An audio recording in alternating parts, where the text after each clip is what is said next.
차가운 쇠붙이 냄새와 타는 듯한 오존 냄새가 뒤섞인 잠수정. 내부 희미한 붉은색 비상등이 절망적으로 깜빡이고 있었습니다. 제 눈앞에서 피를 흘리며 쓰러져간 나의 유일한 혈육내 동생의 마지막 모습이 떠올랐고, 그 대가로 저는 조국의 심장을 겨눈 마지막 반역을 실행했습니다. 공화국의 붉은 장미당과 수령의 가장 날카로운 칼이라 불리던 제가 왜 이 차가운 바다 한가운데서 조국의 총구를 겨눠야만 했을까요? 함장 동지 선체 우측 격벽 손상, 더 이상 잠 한근 무리입니다. 부함장의 절규 섞인 목소리가 찢어질 듯한 경고음 사이를 파고들었습니다. 계기판의 모든 숫자들이 미친 듯이 춤을 추었고, 거대한 강철관은 금방이라도 심해의 압력을 이기지 못하고 찌그러질 것처럼 신음했습니다. 우리는 꼬박 사흘 밤낮을 북조선 해군의 추격을 피해 어둠 속을 달려왔습니다. 하지만 이제 한계였습니다. 거대한 고래 같던 우리의 가오리는 작살 맞은 짐승처럼 서서히 죽어가고 있었습니다. 선택지는 하나뿐이었습니다. 이대로 수압에 지식여져 동해의 차가운 뼈 무덤에 묻히거나 아니면 수면 위로 올라가 마지막 기회를 잡거나. 저는 이를 악물고 명령했습니다. 전원 충격 대비 긴급 부상. 육중한 잠수정이 거칠게 요동치며 수면을 향해 솟구쳤습니다. 쿵, 거대한 충격과 함께 선체가 멈췄고 몇 초간의 적막 끝에 잠망경을 올렸습니다. 뿌연 바닷물이 거치고 드러난 풍경 앞에서 저는 숨을 쉴 수 없었습니다. 사방을 둘러싼 것은 망망대해가 아니었습니다. 회색빛 선체를 드러낸 구축함, 헬리콥터의 요란한 프로펠러 소리, 그리고 우리를 향해 총구를 겨눈 수십 척의 고속단정, 그리고 그 위에서 우리를 노려보는 검은 잠수복의 사내들. 아니, 사내들이 아니었습니다. 그들의 헬멧 아래로 드러난 것은 저와 같은 검은 머리칼을 질끈 묶은 날카롭고 단단한 눈빛의 여성들이었습니다. 태극마크, 남조선 해군 특수전전단 UDT 소속 여군들이었습니다. 비비 외부 통신 채널에서 날카로운 경고음과 함께 차가운 목소리가 흘러나왔습니다. 정체불명의 잠수함은 즉시 동력을 끄고 투항하라, 반복한다, 즉시 투항하라, 저항시 격침할 것이다. 남조선 말투였습니다. 제가 평생을 괴뢰라 배우고 선멸의 대상으로 여겼던 적들의 목소리. 그러나 그 목소리보다 더 저를 절망케 한 것은 그들이 여자라는 사실이었습니다. 공화국 인민군 총정치국 소장, 전군 유일의 여성 장군인 내가 혁명 원로의 피를 이어받은 박지연이 남조선 계집들에게 포위되어 투항을 강요당하고 있었습니다. 이것은 단순한 패배가 아니었습니다. 38년 내 인생, 내가 믿고 따랐던 모든 것들이 산산조각 나는 순간이었습니다. 부하들의 떨리는 눈빛이 제게로 향했습니다. 그들의 눈에는 공포와 함께 이제 어떡합니까? 라는 절박한 질문이 담겨 있었습니다. 어떻게 공화국 최고위급 여성 장군인 내가 남조선 여군들에게 포로로 잡히는 신세가 되었는지 그 피로 얼룩진 이야기를 지금부터 시작하려 합니다. 제 이름은 박지연입니다. 불과 몇 달 전까지만 해도 저는 조선민주주의 인민공화국의 이 가장 빛나는 별 중 하나였습니다. 혁명 1세대인 할아버지와 노동당 중앙위원회 핵심 간부인 아버지의 피를 이어받은 저는 태어나는 순간부터 조국의 충실한 딸로 운명 지어졌습니다. 평양 최고의 교육을 받았고 김일성 군 사종합대학을 수석으로 졸업했으며 오직 실력 하나로 전군 유일의 여성 장군이라는 자리에 올랐습니다. 수령님과 당을 위해서라면 심장이라도 바칠 준비가 된 공화국의 가장 날카로운 칼. 그것이 바로 저 박지연이었습니다. 매년 열병식 주석단 아래에서 경애하는 최고사령관 동지를 우러러보며 가슴 벅찬 충성을 맹세할 때 저는 제가 세상에서 가장 영광스러운 삶을 살고 있다고 믿었습니다. 조국은 저에게 모든 것을 주었습니다. 명예 권력 그리고 인민들의 존경까지. 공화국의 붉은 장미라는 칭호는 그런 저를 상징하는 단어였습니다. 하지만 그 화려한 장미의 가시 뒤에는 저의 유일한 약점이자 세상에서 가장 소중한 존재가 있었습니다. 바로 제 남동생 박재혁입니다. 저보다 5살 어린 재혁이는 저와 정반대의 아이였습니다. 군복보다 흰 연구원 가운이 더 잘 어울렸고 총칼 대신 책과 씨름하기를 좋아했습니다. 어릴 적부터 과학에 천재적인 재능을 보였던 동생은 김일성 종합대학을 졸업하고 국가과학원에 촉망받는 과학자가 되었습니다. 부모님이 일찍 돌아가신 후 저와 재혁이는 서로를 의지하며 살아왔습니다. 제가 군인으로서 조국의 방패가 되었다면 재혁이는 과학자로서 조국의 두뇌가 될 것이라 믿었습니다. 우리는 그렇게 각자의 위치에서 조국에 충성하는 것이 혁명 가문의 자식으로서 당연한 도리라고 생각했습니다. 저는 동생을 끔찍이 아꼈습니다. 딱딱한 군인인 제가 유일하게 미소를 짓는 순간은 주말에 동생을 만나 함께 식사하고 대동강변을 산책할 때뿐이었습니다. 재혁이는 저에게 단순한 동생이 아니었습니다. 가족이었고 친구였으며 제가 지켜야 할 세상의 전부였습니다. 그 평화롭던 일상이 지옥의 서막을 열게 될 줄은 꿈에도 몰랐습니다. 지금부터 제가 들려드릴 이야기는 제 목숨을 건 탈출의 기록이지만 듣는 분들의 흥미와 교육적 메시지 전달을 위해 일부 극적인 각색과 AI의 도움이 포함되었을 수 있다는 점을 미리 말씀드립니다. 이 이야기는 단순히 한 개인의 탈북기가 아니라 철저히 통제된 사회 속에서 한 인간의 신념이 어떻게 무너지고 가족이라는 이름이 어떻게 한 사람의 모든 것을 바꿀 수 있는지에 대한 처절한 고백입니다.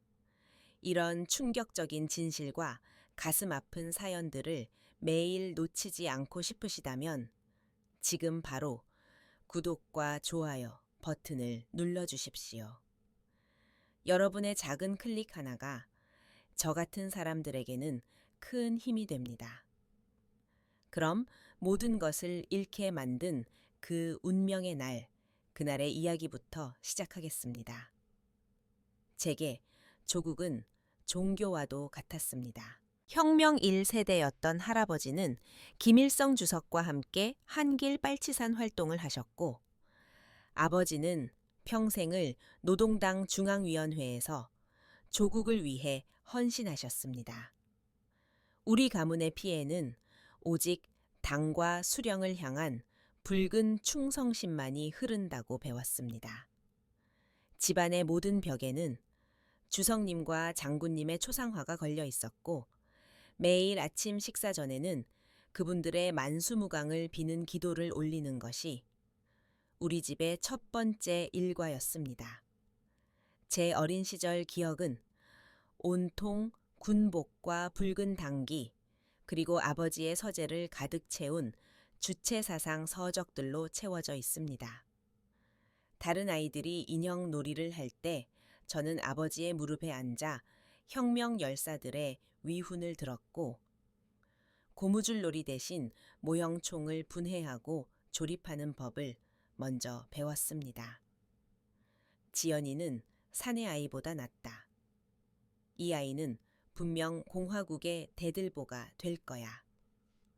아버지는 저를 볼 때마다 그렇게 말씀하시며 자랑스러워 하셨습니다.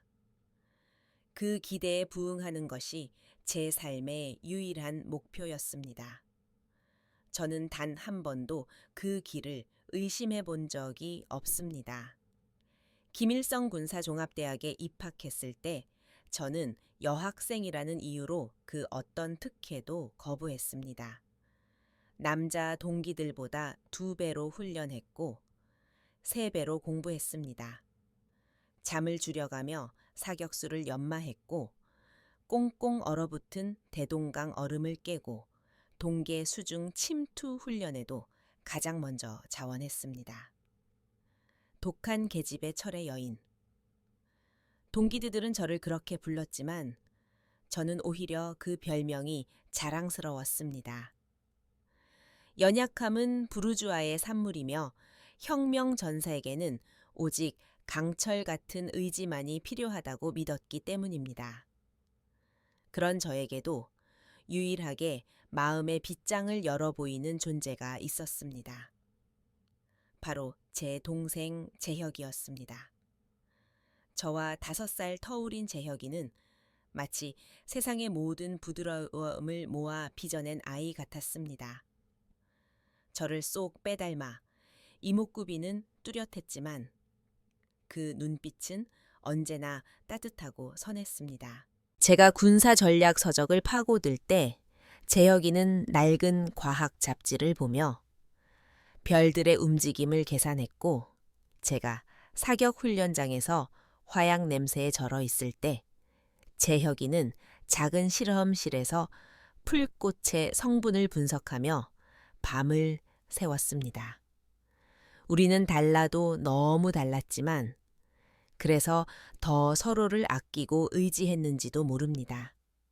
부모님이 당 사업으로 늘 바쁘셨기에 어린 시절 재혁이를 돌보는 것은 온전히 제 몫이었습니다. 저는 재혁이의 누나이자 엄마였고 때로는 유일한 친구였습니다. 훈련을 마치고 흙먼지투성이 군복 차림으로 집에 돌아왔을 때 누나 하며 달려와 제 품에 안기는 재혁이의 온기만이 강철 같던 제 마음을 녹이는 유일한 불꽃이었습니다. 재혁이는 늘 제게 말했습니다. 누나는 정말 대단해. 이 나라를 지키는 사람이잖아. 나는 누나처럼 용감하지는 못하지만 내 방식대로 조국의 보탬이 되는 사람이 될 거야. 위대한 과학기술로 우리 공화국을 세상에서 가장 부강한 나라로 만들겠어. 저는 그런 동생의 머리를 쓰다듬으며 말해주곤 했습니다. 그래, 너는 할 수 있어. 너는 이 누나의 자랑이자 우리 가문의 희망이다. 우리는 서로의 존재가 서로의 자부심이었습니다. 재혁이는 기대 이상으로 훌륭하게 성장했습니다. 김일성 종합대학 물리학부를 최우등으로 졸업하고 곧바로 국가과학원 핵물리연구소의 연구원으로 발탁되었습니다. 25의 나이에 재혁이가 발표한 논문은 당 중앙회까지 보고되었고 직접 최고사령관 동지로부터 공화국의 미래를 책임질 천재과학자라는 친필 격려 서한을 받기도 했습니다. 가문의 영광이었습니다. 저는 장군 진급이 결정되었을 때보다 더 기뻤습니다. 동생을 만나 축하 파티를 열어주던 날 재혁이는 조금은 수줍게 그러나 단호한 목소리로 제게 말했습니다. 누나, 나는 곧 더 위대한 일을 하게 될 것 같아. 우리 공화국이 그 누구도 넘보지 못할 힘을 갖게 하는 일이야. 저는 그저 동생이 핵무기 개발과 같은 중요한 프로젝트에 참여하게 된 것이라 짐작했습니다. 그것이 얼마나 끔찍한 비극의 서막이 될지는 상상조차 하지 못한 채 그저 동생의 어깨를 두드리며 자랑스럽다고 말해주었습니다. 돌이켜보면 인간의 삶이란 참으로 연약한 것입니다. 한 치 앞을 내다보지 못한 채 눈앞의 영광에 취해 다가올 비극의 그림자를 알아채지 못하니까요. 우리는 모두 조국이라는 거대한 무대 위에서 정해진 배역을 연기하는 배우일 뿐이었습니다. 그리고 곧 제 동생에게는 너무나도 잔인한 배역이 주어지게 됩니다. 한 사회가 개인에게 요구하는 충성이란 무엇일까요? 조국을 위해 모든 것을 바치는 삶은 정말로 숭고하기만 한 것일까요? 저는 그 질문에 그렇다고 답하며 살아왔습니다. 하지만 그 충성의 끝이 사랑하는 사람의 희생이라면 과연 그 믿음을 계속 지킬 수 있을까요? 2022년 가을 평양의 가로수들이 붉고 노랗게 물들어가던 어느 날이었습니다. 저는 막 군단급 작전 회의를 마치고 총정치국 집무실로 돌아오는 길이었습니다. 복도에서 저를 기다리고 있던 것은 낯선 얼굴의 보위부 요원 2명이었습니다. 검은색 인민복 차림의 감정이라고는 찾아볼 수 없는 딱딱한 얼굴. 그들은 저를 보자마자 허리를 깊이 숙여 경례했습니다. 박지연 소장 동직께 보고 드립니다. 국가안전보위부 7국 소속입니다.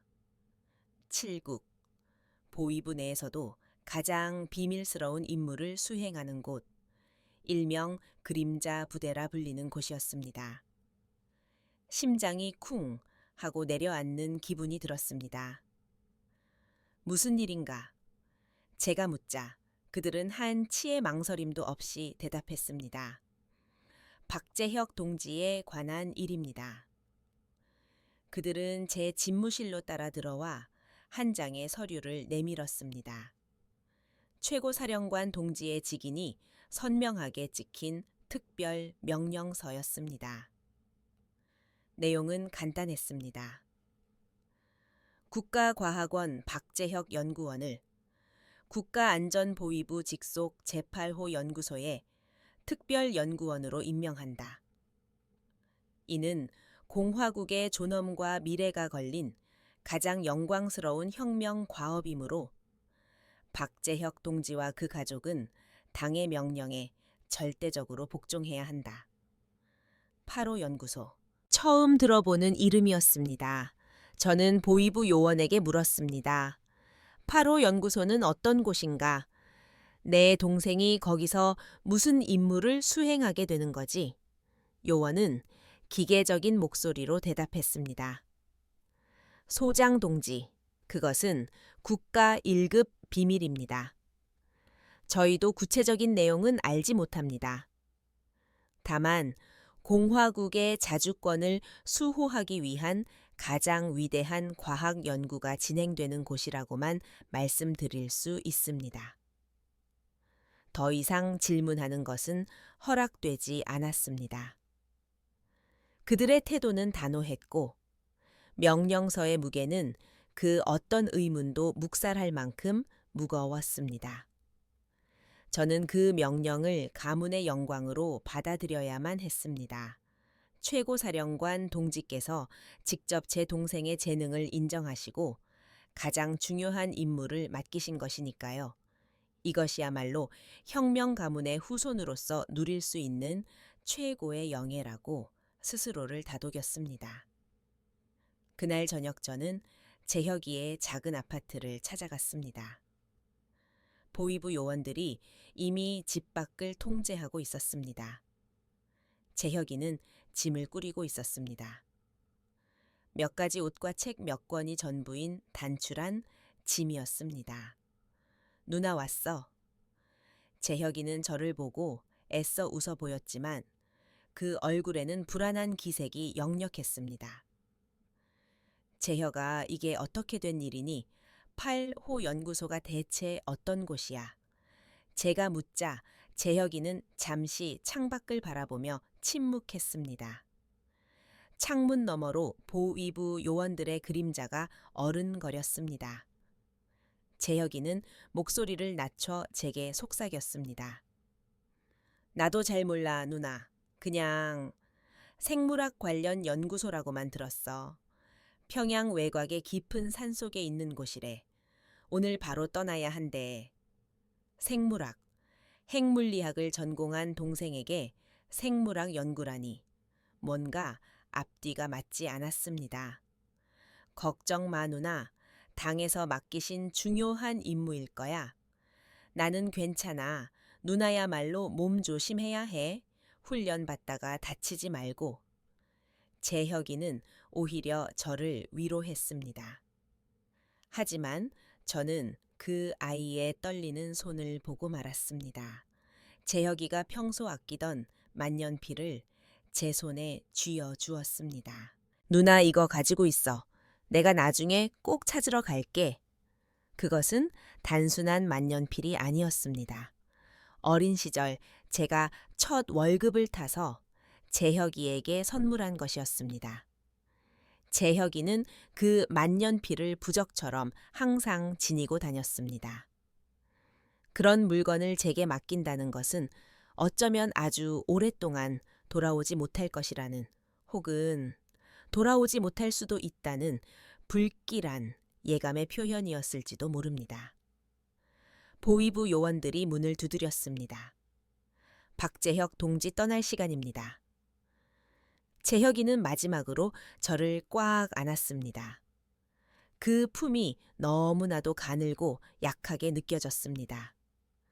누나 사랑해. 제 귓가에 속삭이는 동생의 목소리가 희미하게 떨리고 있었습니다. 검은색 승용차가 어둠 속으로 사라지는 것을 저는 그 자리에서 꼼짝도 못하고 한참 동안 바라보았습니다.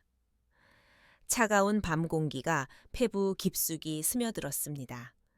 영광스러운 임무, 그래, 영광스러운 일일 거야. 저는 그렇게 스스로에게 주문을 외웠습니다. 하지만 심장 한구석에서 피어오르는 불안감은 떨쳐낼 수가 없었습니다. 그날 밤 저는 처음으로 잠을 설쳤습니다. 꿈속에서 재혁이는 깊고 어두운 터널 속으로 걸어 들어갔습니다. 제가 아무리 소리쳐 불러도 동생은 뒤돌아보지 않았습니다. 그리고 그 터널의 입구에는 해골 마크가 그려진 낡은 팻말이 걸려 있었습니다. 제8호 연구소. 그날 이후 재혁이는 세상에서 완전히 사라졌습니다. 전화도 편지도 허락되지 않았습니다. 제가 가진 모든 권력을 동원해 동생의 안부를 수소문했지만 돌아오는 대답은 언제나 똑같았습니다. 박재혁 동지는 현재 국가 1급 비밀 임무 수행 중입니다. 그 어떤 접촉도 불가능합니다. 마치 살아있는 유령이 된 것 같았습니다. 시간이 흐를수록 제 마음속 불안은 점점 더 뚜렷한 공포의 형태로 자라나기 시작했습니다. 하지만 저는 그 공포를 애써 외면했습니다. 조국에 대한 제 믿음은 아직 깨지지 않았으니까요. 아니, 깨뜨리고 싶지 않았다는 것이 더 정확한 표현일 겁니다. 진실을 마주하는 것이 너무나도 두려웠기 때문입니다. 동생이 떠난 후 한 달이 지났을까 저는 처음으로 면회를 허락받았습니다. 하지만 그곳은 연구소가 아닌 보위부 청사 내의 차가운 면회실이었습니다. 유리벽 하나를 사이에 두고 마주 앉은 재혁이의 모습은 제 심장을 얼어붙게 만들었습니다. 두꺼운 방탄유리 벽 너머로 보이는 재혁이의 모습은 충격 그 자체였습니다. 불과 한 달 전 건강하고 총명하던 제 동생은 온데간데 없었습니다. 헬쑥해진 얼굴은 창백하다 못해 푸른빛이 돌았고 광대뼈는 앙상하게 드러나 있었습니다. 빛나던 눈은 깊고 어두운 웅덩이처럼 푹 꺼져 있었고 그 안에는 제가 한 번도 본 적 없는 깊은 절망과 공포가 담겨 있었습니다. 흰 연구원 가운은 헐렁하게 몸을 감싸고 있어 그 사이 얼마나 몸이 말랐을지 짐작조차 하기 어려웠습니다. 재혁아, 이게 어떻게 된 거니? 얼굴이 왜 이래? 어디 아픈 거야? 제 목소리가 다급하게 터져 나왔지만 재혁이는 대답 대신 희미하게 웃어 보였습니다. 그 웃음이 너무나도 슬퍼 보여. 저는 차라리 동생이 울음을 터뜨렸으면 좋겠다고 생각했습니다.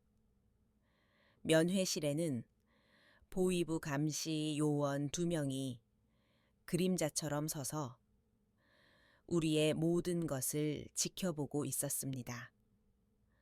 우리는 수화기를 통해 대화했지만 그 내용 역시 모두 도청되고 있을 것이 뻔했습니다. 누나 걱정 마. 그냥 연구에 집중하느라 조금 피곤해서 그래. 재혁이의 목소리는 힘없이 갈라져 나왔습니다. 무슨 연구를 하기에 사람이 이렇게 변해 제대로 먹고는 있는 거야. 잠은 자는 거고. 그럼 누나, 여긴 모든 게 최고야. 식사도 잘 나오고 잠자리도 편안해. 국가에서 특별 대우를 해주고 있어. 재혁이는 기계적으로 대답했지만 그 눈빛은 필사적으로 제게 다른 말을 하고 있었습니다. 여기서 하는 말은 다 거짓말이야 누나. 제발 내 눈을 봐줘. 저는 동생의 눈을 똑바로 바라보았습니다. 그 짧은 순간 재혁이의 눈동자가 미세하게 떨리며 감시 요원 쪽을 흘깃거렸습니다. 그리고 다시 저를 보며 아주 천천히 입모양으로 무언가를 말했습니다. 소리 없는 아우성이었습니다. 도망쳐. 심장이 쿵하고 바닥으로 떨어졌습니다. 도망치라고 대체 무슨 일이 벌어지고 있는 걸까? 재혁아 제가 무언가 더 물으려던 순간 감시 요원이 다가와 어깨를 쳤습니다. 면회 시간 끝났습니다. 재혁이는 자리에서 일어나 끌려가듯 면회실을 나갔습니다. 마지막 순간 동생은 저를 돌아보며 다시 한번 입 모양으로 말했습니다. 만년필, 만년필. 동생이 떠나던 날 제게 맡겼던 바로 그 만년필이었습니다. 숙소로 돌아온 저는 미친 듯이 서랍을 뒤져 만년필을 찾아냈습니다. 겉보기에는 평범한 만년필이었습니다. 하지만 재혁이가 마지막 순간에 그토록 필사적으로 언급한 데에는 분명 이유가 있을 터였습니다. 저는 만년필을 이리저리 돌려보고 분해해 보았습니다. 잉크 카트리지를 빼내고 펜촉을 분리하고 그러다 펜의 몸통을 돌리던 손끝에 미세한 이질감이 느껴졌습니다. 아주 정교하게 만들어진 이중 구조였습니다.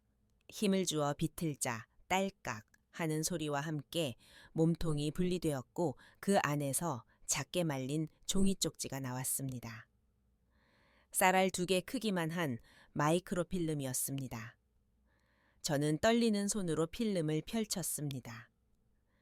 그 안에는 알아볼 수 없는 숫자와 기호들이 빽빽하게 적혀 있었습니다.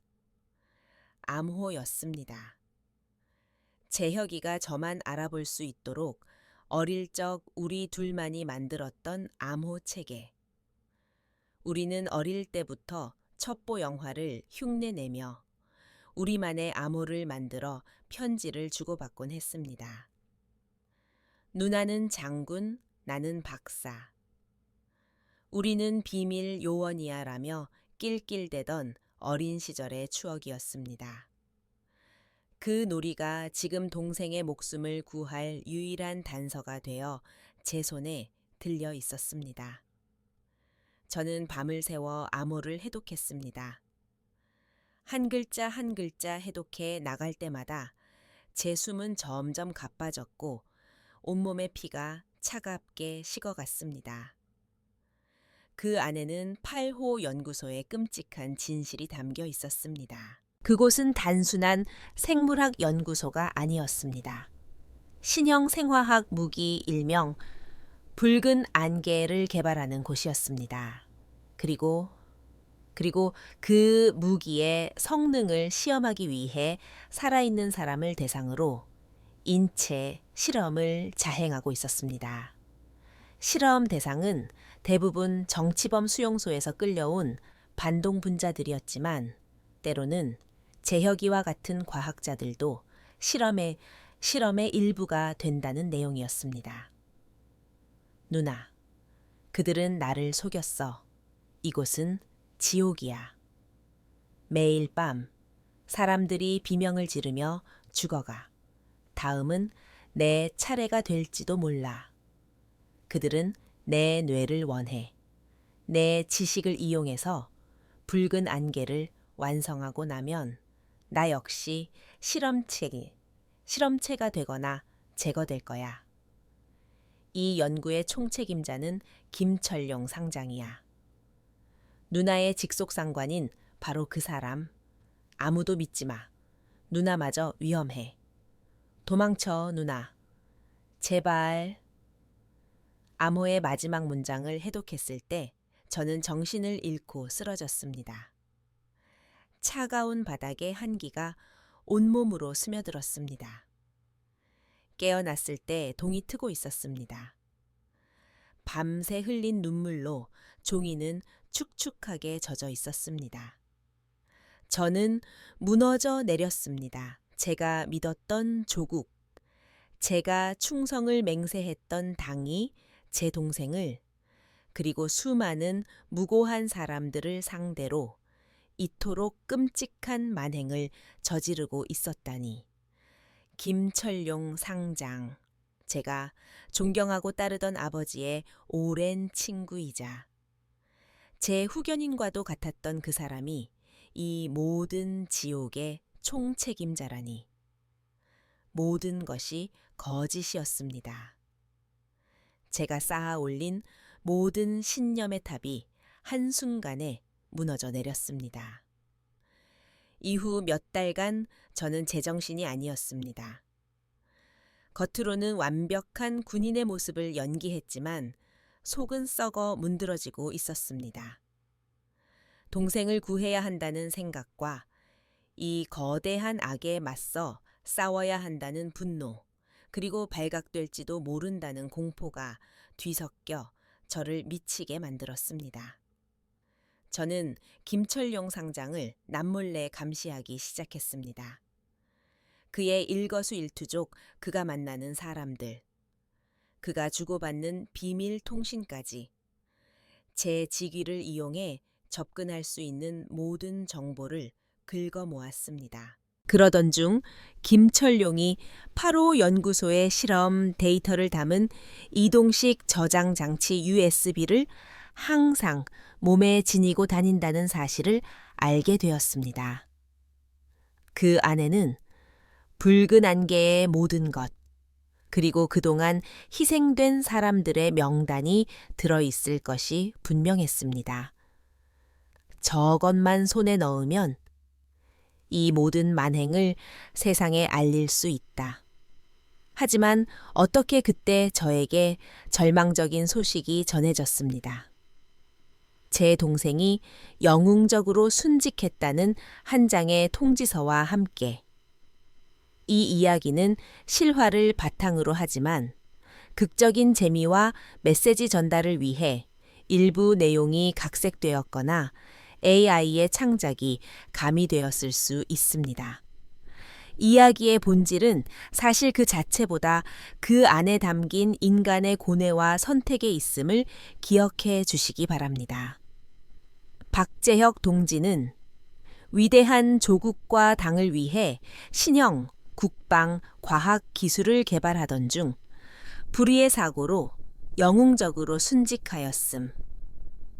당과 인민은 그의 숭고한 희생을 영원히 기억할 것임. 얇은 종이 한 장에 찍힌 차가운 활자들이 제 눈앞에서 춤을 추었습니다. 순직, 영웅, 숭고한 희생. 그 어떤 미사여구도 제 귀에는 들어오지 않았습니다. 머릿속에서는 오직 죽었다는 단어만이 망치처럼 울려 퍼졌습니다. 제 동생이 세상에서 하나뿐인 내 혈육이 이제 이 세상에 없다는 사실이 거대한 파도처럼 저를 덮쳤습니다. 장례는 국가 1급 비밀 임무 수행 중 순직이라는 이유로 비공개로 치러졌습니다. 유골함조차 돌려받지 못했습니다. 그저 텅 빈 상자 하나가 저에게 전달되었을 뿐입니다. 저는 그 텅 빈 상자를 끌어안고 사흘 밤낮을 울었습니다. 눈물이 말라 더 이상 나오지 않을 때까지, 목이 쉬어 소리조차 지를 수 없을 때까지. 슬픔은 점차 다른 감정으로 변해갔습니다. 차갑고 날카롭고 모든 것을 태워버릴 듯한 분노. 그리고 그 분노의 끝에는 얼음 같은 배신감이 자리 잡고 있었습니다. 제가 평생을 바쳐 충성했던 조국이 제 동생을 죽였습니다. 그것도 가장 잔인하고 비인간적인 방식으로. 슬픔에 잠겨 있을 시간은 없었습니다. 이제 남은 것은 복수뿐이었습니다. 동생의 마지막 메시지에서 언급된 김철용 상장. 그는 제 동생의 장례식에도 모습을 드러내지 않았습니다. 마치 아무 일도 없었다는 듯이 여전히 제 앞에서 인자한 미소를 지으며 제 어깨를 두드려 주었습니다. 지연 동지 마음이 아프겠구만. 재혁 동지는 공화국의 진정한 영웅이야. 그의 희생이 헛되지 않도록 우리가 더 강해져야 하네. 그 위선적인 얼굴을 보는 순간 저는 구역질이 치밀어 올랐습니다.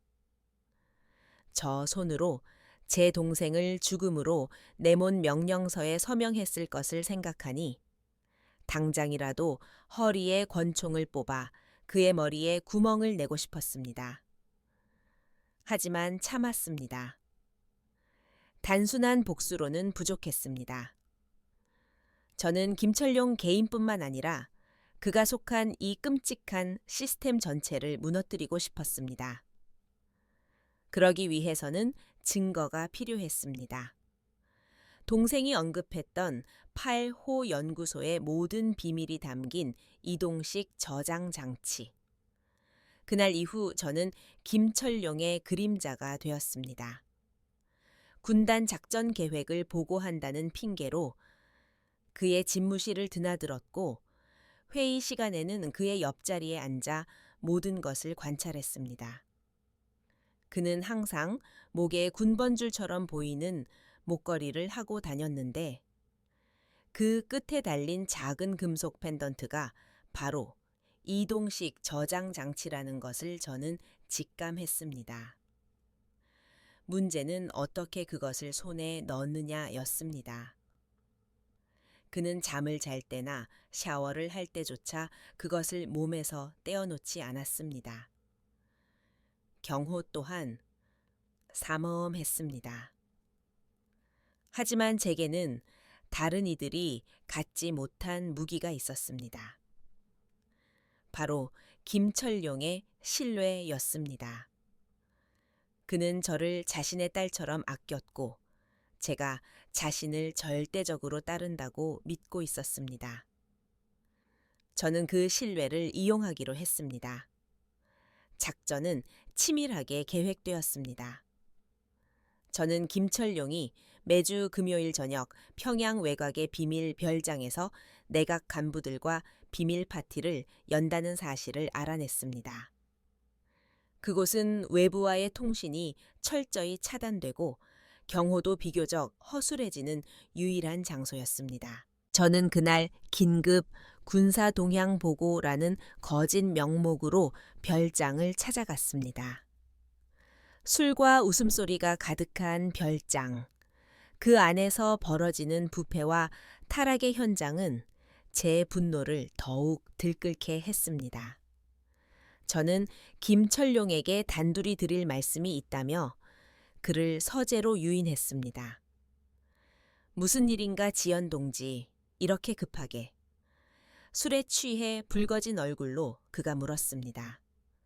저는 준비해간 독한 술을 한 잔 더 권하며 거짓 정보를 보고하기 시작했습니다. 상장 동지 남조선 괴뢰군이 동해상에서 심상치 않은 움직임을 보이고 있습니다. 아마 그가 제 보고에 집중하는 순간 저는 움직였습니다. 술잔에 미리 타놓은 강력한 수면제가 효과를 발휘하기 시작했습니다. 그의 눈이 풀리고 몸이 휘청거렸습니다. 머리가 왜 이리... 그가 말을 마치기도 전에 저는 그의 목덜미를 가격해 완전히 의식을 잃게 만들었습니다. 저는 쓰러진 그의 목에서 목걸이를 벗겨냈습니다. 차가운 금속 펜던트, 동생의 피와 수많은 희생자들의 비명이 담겨 있을 그것을 손에 쥐는 순간 온몸에 전율이 흘렀습니다. 이제 모든 준비는 끝났습니다. 저는 별장을 빠져나오기 전 마지막으로 책상 위에 작은 물건 하나를 남겨두었습니다. 재혁이가 제게 주었던 이제는 텅 비어버린 만년필. 그것은 저의 선전포고였습니다. 이 모든 것이 누구의 복수를 위해 시작되었는지를 알리는 표식. 별장을 빠져나와 어둠 속을 달리며 저는 이미 예전의 박지연이 아니었습니다. 공화국의 붉은 장미는 시들어 죽었고 이제는 오직 복수심에 불타는 한 마리의 암늑대만이 남아 있었습니다. 목적지는 단 하나, 동해의 해군 기지였습니다. 그곳에는 저만이 움직일 수 있는 공화국의 최신의 스텔스 잠수정 가오리가 저를 기다리고 있었습니다. 이 모든 진실을 안고 저는 조국을 등지기로 결심했습니다. 때로는 정의를 실현하기 위해 더 큰 불의를 저질러야 할 때가 있습니다. 저는 동생의 복수를 위해 그리고 수많은 희생자들의 억울함을 풀기 위해 조국을 배신하는 길을 택했습니다. 이것이 과연 옳은 선택이었을까요? 역사는 저를 어떻게 평가할까요? 하지만 그 순간 제게는 다른 길이 보이지 않았습니다. 김철룡의 별장을 빠져나온 제 손에는 차가운 금속 저장 장치가 들려 있었습니다. 그 작은 물건의 무게가 청은망은처럼 느껴졌습니다. 이것은 단순한 증거가 아니었습니다. 제 동생의 목숨값이었고 수없이 쓰러져간 이름 모를 영혼들의 절규였으며 제가 살아온 38년의 삶과 신념을 송두리째 부정하는 판도라의 상자였습니다. 차를 몰아 평양의 어둠을 가르며 달리는 동안 제 머릿속은 수만 가지 생각으로 폭풍처럼 휘몰아쳤습니다. 이제 어떻게 해야 하는가? 이 증거를 가지고 어디로 가야 하는가? 처음에는 당 중앙위원회 감찰부에 이 사실을 보고할까 생각했습니다. 하지만 이내 고개를 저었습니다. 김철룡은 혼자가 아니었습니다. 8호 연구소와 같은 거대한 비밀 프로젝트는 결코 한 사람의 힘으로 움직일 수 없습니다. 그의 뒤에는 더 거대한 권력 집단이 어쩌면 제가 감히 상상조차 할 수 없는 최고위층까지 연루되어 있을 것이 분명했습니다. 보고하는 순간 저는 내부 고발자가 아닌 반당 종파분자로 몰려 흔적도 없이 사라지게 될 것입니다. 동생이 그랬던 것처럼 그렇다면 남는 길은 하나뿐이었습니다. 탈북. 이 지옥 같은 나라를 벗어나 이 모든 진실을 외부 세계에 알리는 것. 그 단어를 떠올리는 순간 심장이 얼어붙는 것 같았습니다. 탈북은 곧 배신이었습니다. 제가 평생을 지키겠다고 맹세했던 조국 제 부모님과 할아버지가 피로써 지켜낸 이 땅을 등지는 행위였습니다. 저는 혁명 가문의 후손이자 인민군 장군이었습니다. 제 존재 자체가 공화국의 상징과도 같았습니다. 그런 제가 조국을 배신한다면 그것은 제 자신을 제 삶의 모든 것을 부정하는 것과 같았습니다. 과연 내가 그렇게 할 수 있을까? 차라리 김철룡을 암살하고 나도 그 자리에서 자결하는 편이 더 명예롭지 않을까. 수많은 갈등이 저를 짓눌렀습니다. 하지만 그때마다 유리병 너머에서 도망쳐라고 속삭이던 동생의 얼굴이 떠올랐습니다. 재혁이는 제가 살기를 바랐습니다. 단순히 목숨을 부지하는 것이 아니라 이 끔찍한 진실을 세상에 알려 또 다른 희생을 막기를 바랐던 것입니다. 동생의 마지막 유언을 외면할 수는 없었습니다. 결심은 섰습니다. 하지만 혼자서는 불가능한 일이었습니다. 동해 해군 기지까지 이동하고 최신의 잠수정을 탈취해 동해를 건너는 것은 결코 혼자 할 수 있는 일이 아니었습니다. 저에게는 믿을 수 있는 동료 목숨을 함께 걸어줄 사람들이 필요했습니다. 제 머릿속에 몇몇 얼굴이 스쳐 지나갔습니다. 지난 20년간 군 생활을 하며 저는 수많은 부하들을 겪었습니다. 그 중에는 단순한 상하 관계를 넘어 굳건한 신뢰와 전우애로 맺어진 이들이 있었습니다. 저는 그 중에서도 가장 믿을 수 있는 세 사람을 떠올렸습니다. 첫 번째는 이철우 상좌, 제 오랜 부관이었습니다. 40대 중반의 그는 과묵하고 우직했으며 제가 소위 시절부터 저를 그림자처럼 보좌해 온 인물이었습니다. 그는 제 명령이라면 그것이 설령 불 속으로 뛰어드는 것이라 할지라도 한치의 망설임 없이 따를 사람이었습니다. 두 번째는 김미나 대위 잠수정 가오리의 부함장이자 최고의 항해사였습니다. 그녀는 비상한 머리와 대담함을 겸비한 인재로 제가 직접 발탁하여 훈련시킨 제자이기도 했습니다. 복잡한 해저 지형과 최신 항해 장비를 다루는 데 있어 그녀를 따라올 자는 전군에 없었습니다. 마지막은 최정훈 중사 가오리의 기관장이었습니다. 그는 천재적인 기계공으로 낡은 어선 엔진부터 최신의 잠수정의 핵 동력로까지 그의 손을 거치면 살아나지 않는 기계가 없다고 할 정도였습니다. 저는 그날 밤 각기 다른 장소에 있던 그들 3명을 비밀리에 호출했습니다. 평양의 낡은 아파트, 제가 동생과 함께 살던 추억이 깃든 곳이었습니다. 지금은 아무도 살지 않는 그곳의 3사람은 약속된 시간에 맞춰 모습을 드러냈습니다. 그들의 얼굴에는 긴장감과 함께 무슨 중대한 일이기에 이런 방식으로 부르셨을까 하는 의문이 가득했습니다. 저는 문을 잠그고 커튼을 친 뒤 제가 겪은 모든 일을 털어놓았습니다. 동생의 죽음 파일 호 연구소의 인체 실험, 김철룡의 만행, 그리고 제 손에 들린 증거물까지. 이야기가 진행될수록 세 사람의 얼굴은 충격과 경악 그리고 분노로 물들어갔습니다. 이야기가 끝났을 때 방 안에는 무거운 침묵만이 흘렀습니다. 제가 먼저 침묵을 깼습니다. 나는 이 모든 것을 세상에 알리기 위해 조국을 떠나려 하네. 동해 기지에 가오리를 이용할 생각이야. 이것은 반역 행위일세. 성공한다는 보장도 없어. 실패하면 우리 모두 그 자리에서 즉결 처형이거나 아니면 온 가족이 정치범 수용소로 끌려가게 될 거야. 저는 그들 한 명 한 명의 눈을 바라보며 말했습니다.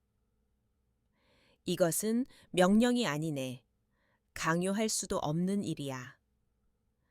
지금 이 자리에서 나를 체포해 보위부에 넘긴다 해도 나는 그 누구도 원망하지 않겠네. 그러니 선택하게. 나와 함께 이 지옥을 벗어날 것인지 아니면 나를 제 말이 차에 끝나기도 전에 이철우 상좌가 한 걸음 앞으로 나섰습니다. 그는 아무 말 없이 제 앞에 무릎을 꿇고 허리를 깊이 숙였습니다. 소장 동지 지난 20년간 동지를 모셨습니다.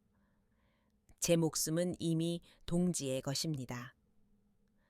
동지께서 가시는 길이라면 그것이 설령 지옥이라 할지라도 함께 가겠습니다. 그의 목소리는 낮았지만 그 안에 담긴 결의는 그 어떤 강철보다도 단단했습니다. 김미나 대위가 그 뒤를 따랐습니다. 재영연구원, 그는 제게도 친동생과 같은 사람이었습니다. 그 억울한 죽음을 모른 척할 수 없습니다. 저 바다의 길은 제가 열겠습니다.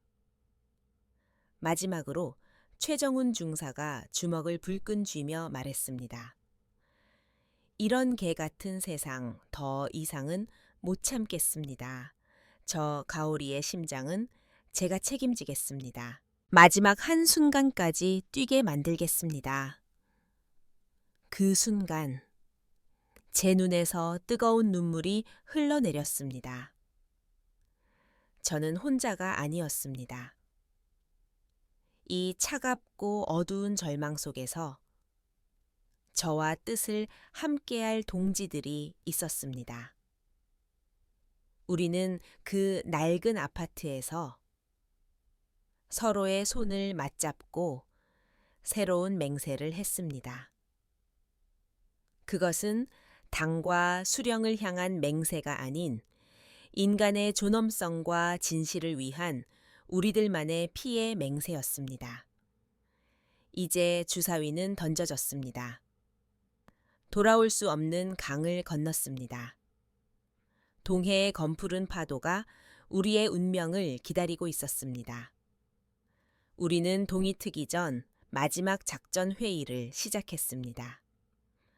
목표는 단 하나, 48시간 안에 잠수정 가오리를 탈취하여 동해 공해상으로 탈출하는 것. 하지만 그 앞에는 상상조차 할 수 없는 거대한 장벽이 우리를 기다리고 있었습니다. 우리의 목표인 잠수정 가오리는 단순한 군사 무기가 아니었습니다. 그것은 북조선 해군력의 자존심이자 최고사령관 동지가 직접 명명한 공화국 최강의 비대칭 전력이었습니다. 외부에는 알려지지 않은 최신 스텔스 기술과 핵 추진 자막 능력을 갖춘 괴물. 저는 가오리의 건조 초기 단계부터 시험 운항까지 모든 과정에 참여했기에 그 누구보다 이 잠수정의 성능과 구조를 홉니다. 그리고 그것을 통제할 수 있는 사람도 극소수에 불과했습니다.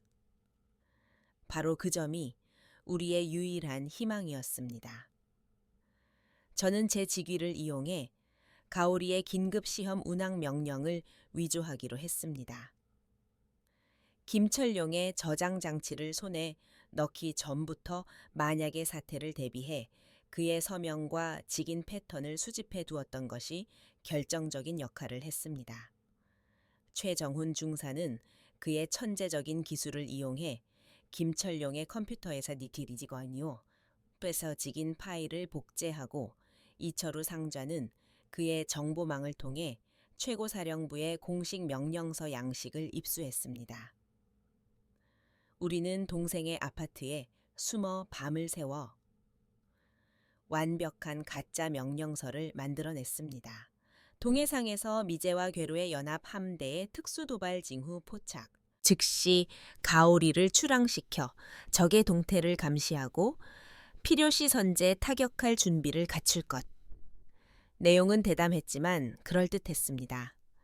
최근 한미연합 훈련이 실제로 있었기 때문입니다. 문제는 명령서를 해군 기지에 전달하고 의심 없이 출항 준비를 시키는 것이었습니다. 동해 해군 기지 사령관은 김철룡의 신복 중 하나로 호락호락한 인물이 아니었습니다. 작은 의심이라도 품는 순간 모든 계획은 수포로 돌아갈 것이었습니다. 제가 직접 가겠습니다. 이철우 상좌가 자원했습니다. 오랫동안 소장 동지를 보좌하며 여러 기지 사령관들과 안면을 터왔습니다.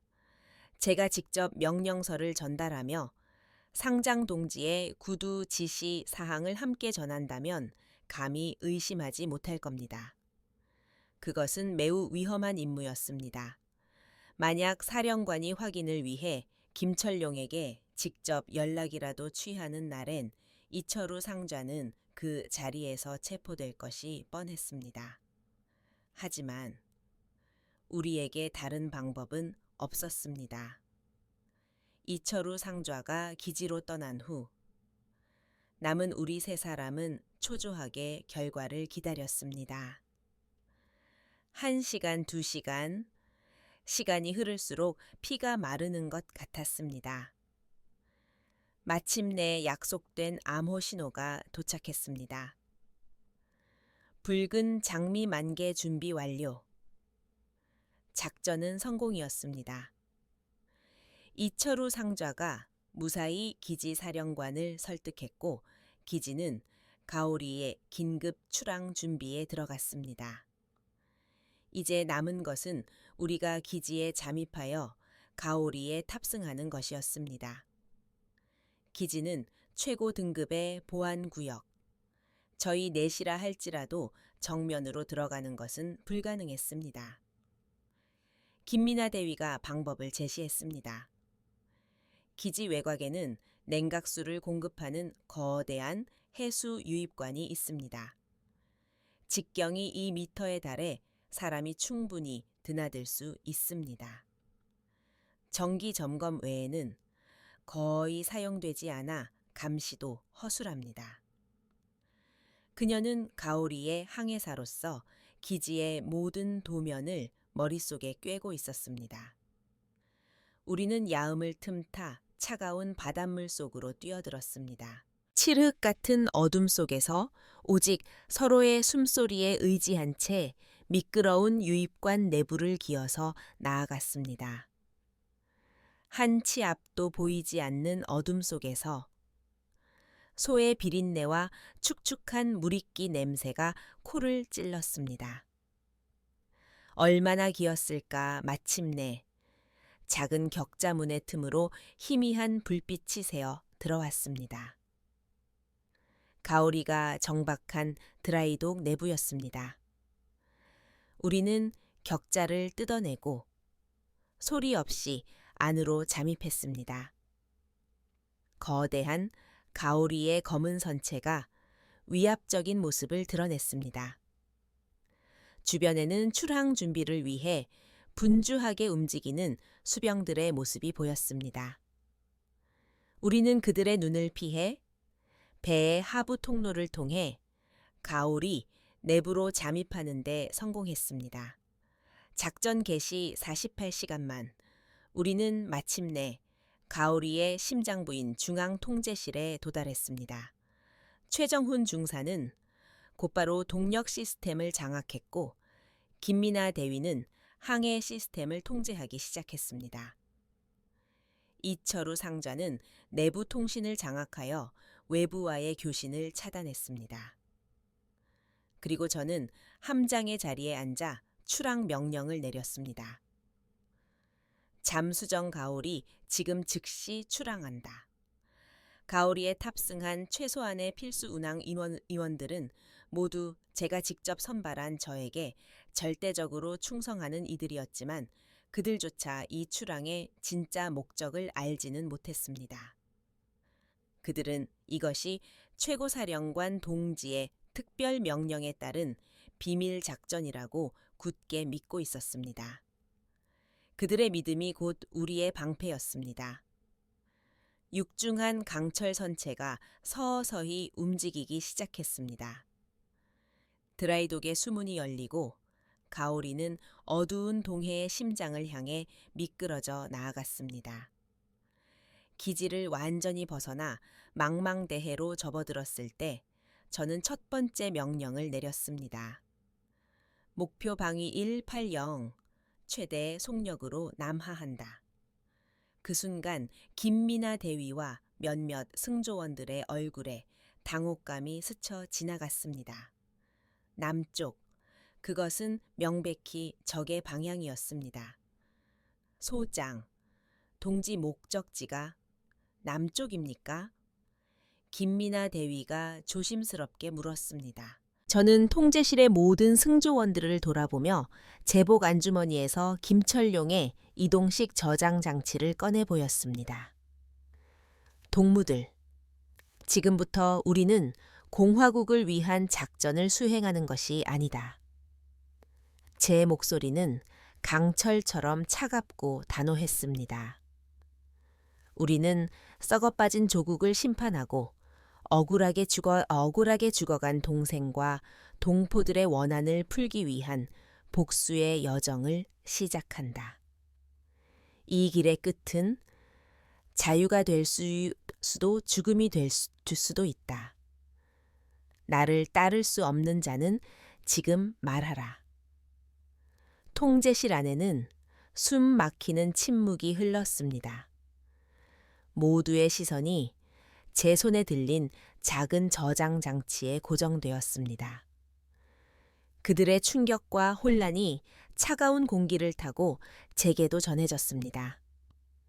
과연 그들은 반역자가 된 저를 끝까지 따라줄 것인가? 아니면 바로 이 자리에서 저에게 총구를 겨눌 것인가? 가오리의 운명은 이제 그들의 선택에 달려 있었습니다. 숨 막히는 침묵 속에서 승조원들의 시선이 저와 제 손에 들린 저장 장치 사이를 오갔습니다. 그들의 눈에는 충격, 혼란, 그리고 희미한 공포가 뒤섞여 있었습니다. 평생을 당과 수령을 위해 복무하도록 훈련받은 그들에게 반역이라는 단어는 죽음보다 더 끔찍한 것이었을 겁니다. 제가 그들을 너무 벼랑 끝으로 몰았을지도 모릅니다. 하지만 이제 와서 되돌릴 수는 없었습니다. 소장 동지, 이것은 반역입니다. 한 젊은 장교가 떨리는 목소리로 말했습니다. 그의 손이 허리춤의 권총으로 향하는 것이 보였습니다. 일촉즉발의 상황.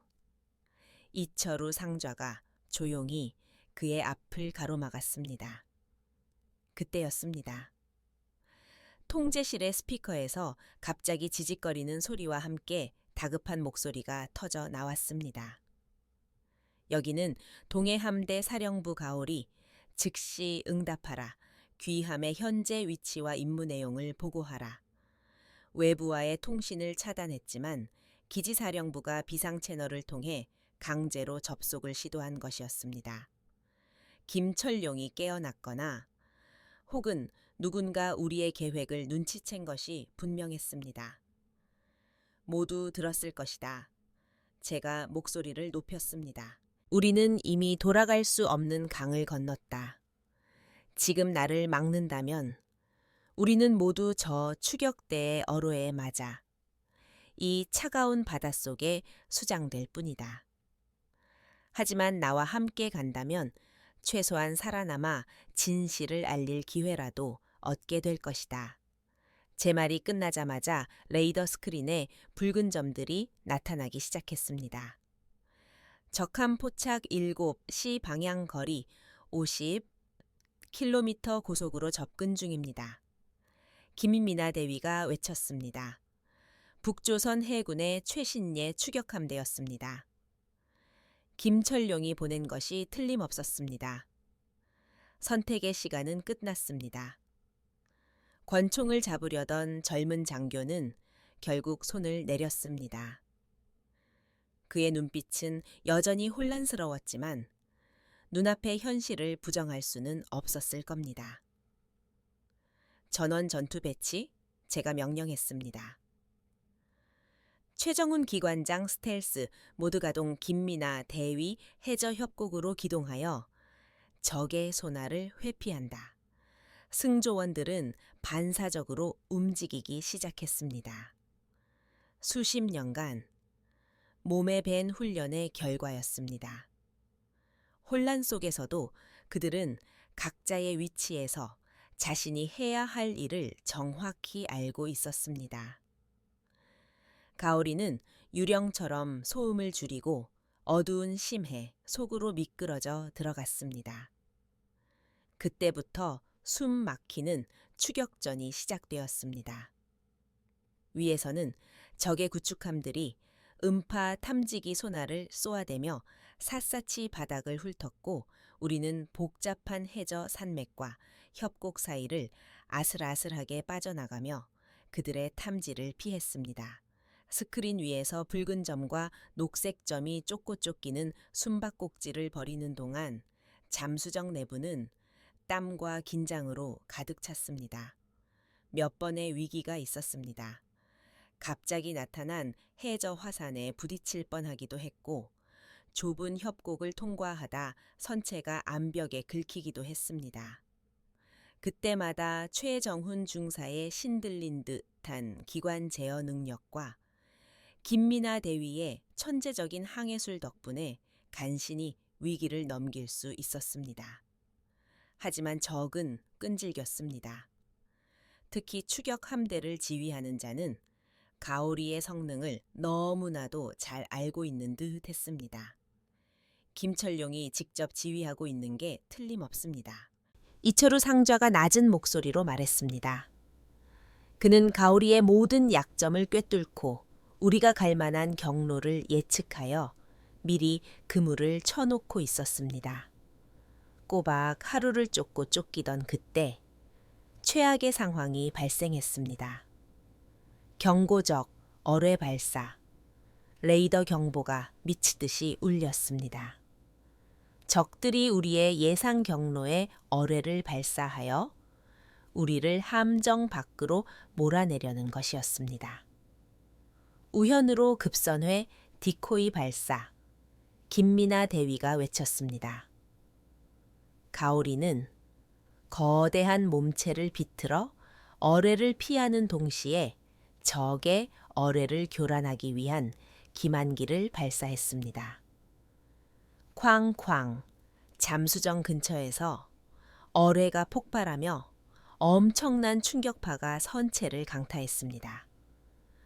잠수정이 통째로 들렸다가 떨어지는 듯한 충격에 모두가 바닥을 뒹굴었습니다.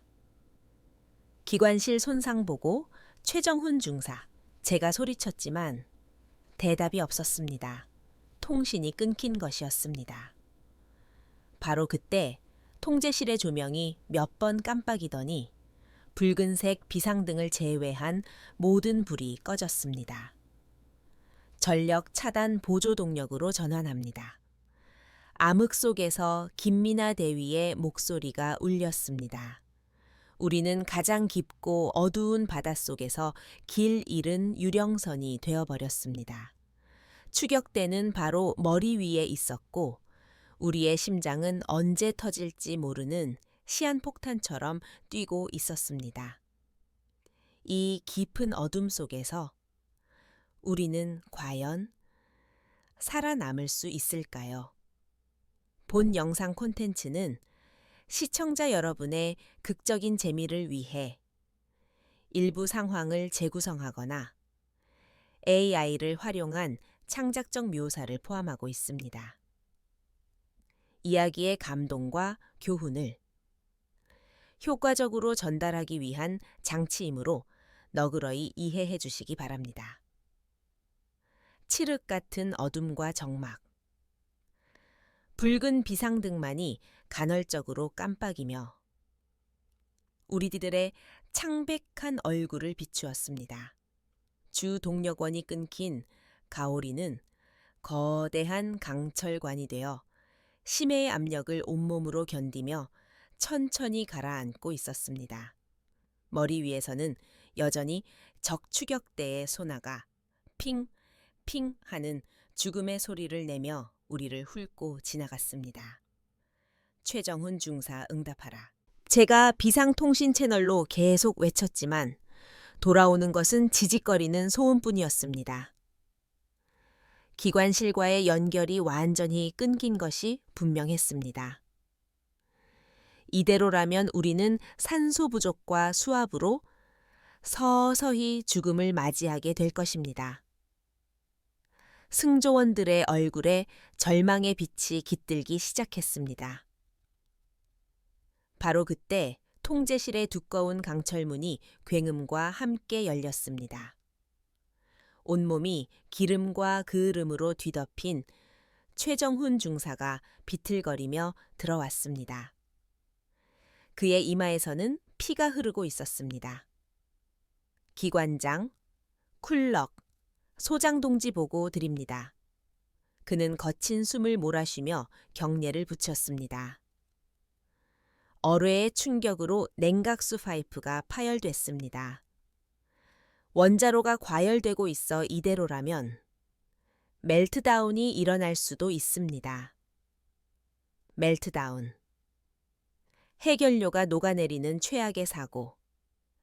그것은 곧 이 잠수정이 통째로 방사능에 오염된 거대한 무덤이 된다는 것을 의미했습니다. 얼마나 버틸 수 있나?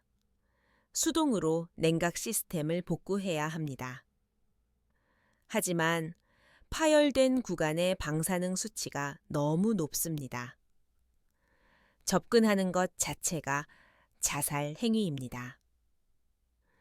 그의 말에 통제실의 공기는 더욱 차갑게 얼어붙었습니다.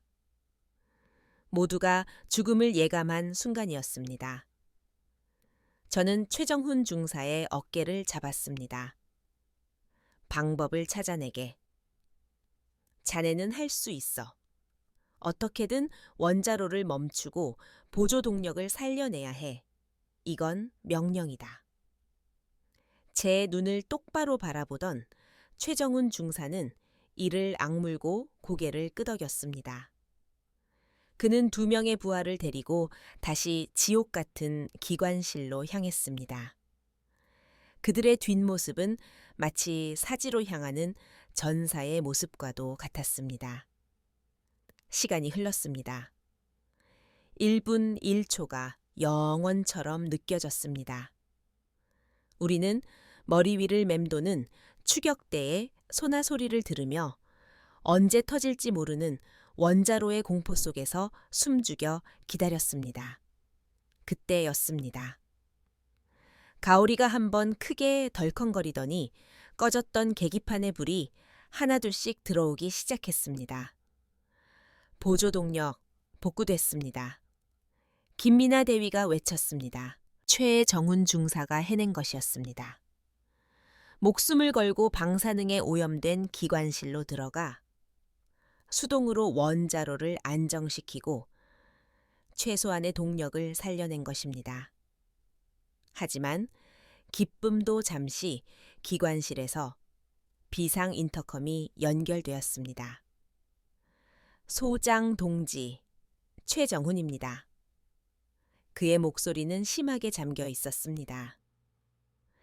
원자로는 안정시켰지만 저를 포함한 3명 모두 치사량의 방사능에 피폭되었습니다.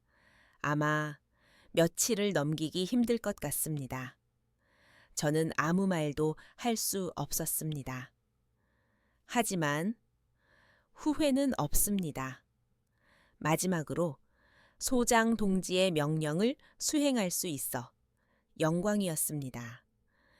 통신이 끊겼습니다. 저는 눈을 질끈 감았습니다. 또다시 저 때문에 소중한 부하가 희생되었습니다. 그의 숭고한 희생이 헛되지 않게 하려면 반드시 여기서 벗어나야 했습니다. 김미나 대위 현재 위치와 적의 동태는 우리는 현재 해저 200m 동해 대화토의 부근의 해저 협곡에 은신 중입니다. 적들은 우리가 침몰한 것으로 판단했는지 수색 범위를 넓히고 있습니다. 지금이 기회입니다.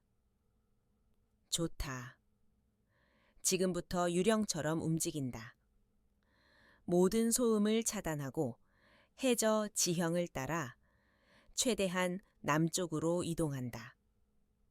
목표는 단 하나, 이 지옥에서 벗어나는 것이다. 우리는 다시 움직이기 시작했습니다.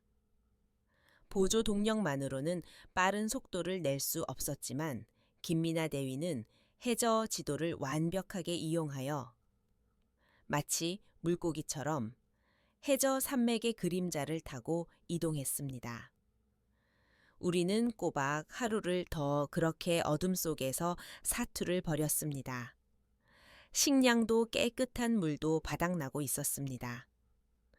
승조원들은 지쳐 쓰러져 갔지만 그 누구도 포기하지 않았습니다.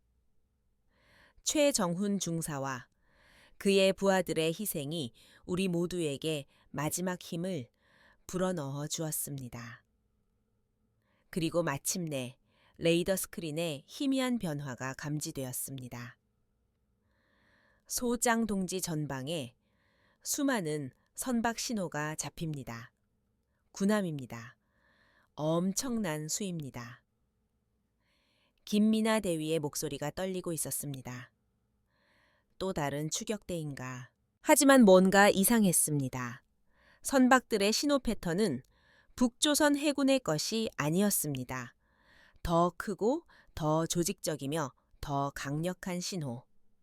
그것은 바로 한미 연합 함대입니다. 현재 동해상에서 대규모 해상 훈련이 진행 중인 것 같습니다. 이철우 상좌가 분석 결과를 보고했습니다. 우리는 북조선 해군의 추격을 피해 도망치다 호랑이 굴로 스스로 걸어 들어온 셈이었습니다. 사방이 포위된 절체절명의 상황. 하지만 그 순간 제 머릿속에는 오히려 한 줄기 희망이 스쳐 지나갔습니다. 어쩌면 이것이 우리의 유일한 탈출구일지도 모른다. 저는 마지막 결단을 내렸습니다. 전원 충격 대비 긴급 부상. 이 깊고 어두운 심해에서 벗어나 마지막 도박을 할 시간이었습니다. 우리의 운명은 이제 저 수면 위의 세상에 달려 있었습니다. 긴급 부상. 제 명령이 떨어지자 가오리는 마지막 남은 힘을 쥐어짜내며 거대한 몸체를 수면으로 밀어 올렸습니다. 선체가 격렬하게 흔들렸고 곳곳에서 금속이 비명을 지르는 소리가 들렸습니다. 부상 과정에서 발생하는 소음은 우리의 위치를 적나라하게 노출하는 자살 행위나 다름없었습니다. 하지만 우리에게 다른 선택지는 없었습니다. 이대로 심해에 머무른다면 산소 부족과 선체 파손으로 서서히 죽어갈 뿐이었습니다. 차라리 모든 것을 걸고 수면 위로 올라가 마지막 희망에 모든 것을 거는 편이 낫다고 판단했습니다. 쿵, 거대한 충격과 함께 가오리가 수면 위로 솟구쳐 올랐습니다. 출래엉이는 파도에 잠시 휘청이던 선체가 이내 균형을 잡았습니다. 저는 잔망경을 통해 바깥 상황을 살폈습니다. 그리고 그 광경 앞에서 잠시 말을 이리었습니다. 수평선 끝까지 거대한 군함들이 바다를 가득 메우고 있었습니다. 항공모함의 위용 있는 모습 날렵한 이지스 구축함, 그리고 상공을 선회하는 전투기 편대까지 한미 연합 함대의 압도적인 위용은 북조선 해군의 추격 함대와는 비교조차 할 수 없는 것이었습니다. 그들은 이미 우리의 등장을 포착하고 거대한 포위망을 형성하며 다가오고 있었습니다. 잠수정 외부 스피커를 통해 영어와 한국어로 된 경고 방송이 번갈아 울려 퍼졌습니다. Unidentified submarine. This is the Republic of Korea Navy. Power down your engines and surrender immediately. 정체불명의 잠수함은 즉시 동력을 끄고 투항하라. 저항 시 격침할 것이다. 그 목소리는 차갑고 단호했지만 이상하게도 제 마음은 오히려 평온해졌습니다. 적어도 이곳에는 김철룡의 비릿한 목소리 대신 원칙과 절차를 따르는 군인들이 있었습니다. 소장 동지 이제 어떡합니까? 이철우 상좌가 굳은 얼굴로 물었습니다. 그의 눈빛은 마지막까지 싸우시겠습니까? 라고 묻고 있었습니다. 저는 고개를 저었습니다. 아니, 우리는 싸우지 않는다. 백기를 올려라. 백기 말입니까? 그래, 우리는 투항한다. 제 말에 승조원들이 술렁였습니다. 공화국 군인이, 그것도 장군이 적에게 투항한다는 것은 상상조차 할 수 없는 치욕이었기 때문입니다. 하지만 저는 단호했습니다. 이것은 패배가 아니다. 우리의 싸움은 이제부터 시작이다. 이 모든 진실을 세상에 알리기 전까지 우리는 살아남아야 한다. 저는 직접 통신 장비를 잡고 국제 공용 채널을 통해 영어로 답신을 보냈습니다. This is an unarmed vessel from North Korea. We are seeking political asylum. I repeat, we are seeking asylum. We have no intention of hostility. 제 메시지가 전달되자 남한 함대의 움직임이 미세하게 바뀌는 것이 느껴졌습니다. 그들은 공격 태세를 풀지는 않았지만 무작정 격침하려던 처음의 기세는 한풀 꺾인 듯했습니다. 잠시 후 그들에게서 회신이 왔습니다. 당신의 신원과 목적을 밝혀라. 저는 제 신분을 밝혔습니다. 나는 조선인민군 총정치국 소속 소장 박지연이다. 나는 북조선의 비인도적인 생화학 무기 개발과 인체 실험에 대한 증거를 가지고 망명을 요청한다. 제 말이 끝나자 통신 채널은 한동안 침묵에 빠졌습니다. 그들도 이 상황이 얼마나 비현실적인지 깨달았을 겁니다. 북한의 여성 장군이 최신의 잠수정을 타고 생화학 무기 증거를 가지고 망명을 요청한다. 이것은 첩보 영화에서나 나올 법한 이야기였습니다. 얼마 후 그들에게서 최종 지시가 내려왔습니다. 모든 승조원은 갑판 위로 올라와 무릎을 꿇고 양손을 머리 위로 올려라. 우리 특수부대원들이 승선하여 당신들의 신병을 확보할 것이다. 저는 승조원들을 이끌고 차가운 갑판 위로 올라섰습니다. 바닷바람이 상처 입은 잠수정의 선체를 스치며 날카로운 소리를 냈습니다. 멀리서 검은색 고속단정 두 척이 물보라를 일으키며 다가왔습니다.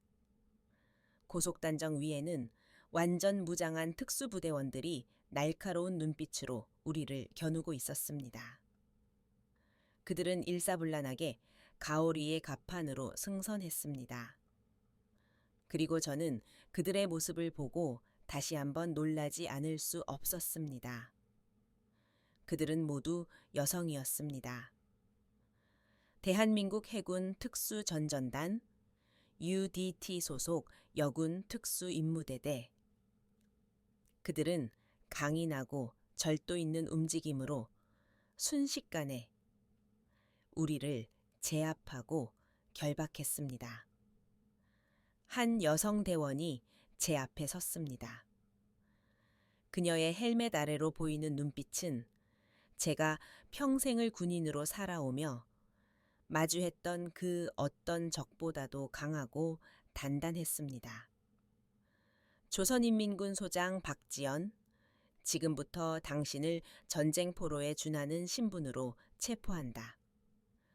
당신은 묵비권을 행사할 수 있으며 그녀가 미란다 원칙을 낭독하는 동안 저는 멍하니 그녀의 얼굴을 바라보았습니다.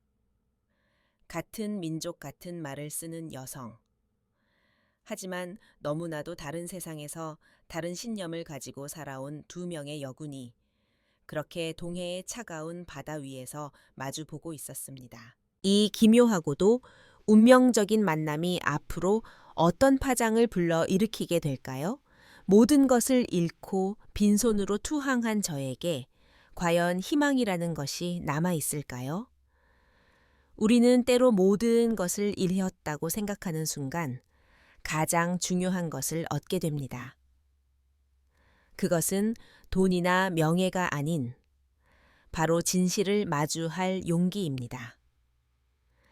제가 차가운 갑판 위에 무릎을 꿇었을 때 저는 비로소 진정한 자유를 향한 첫걸음을 내디뎠음을 깨달았습니다.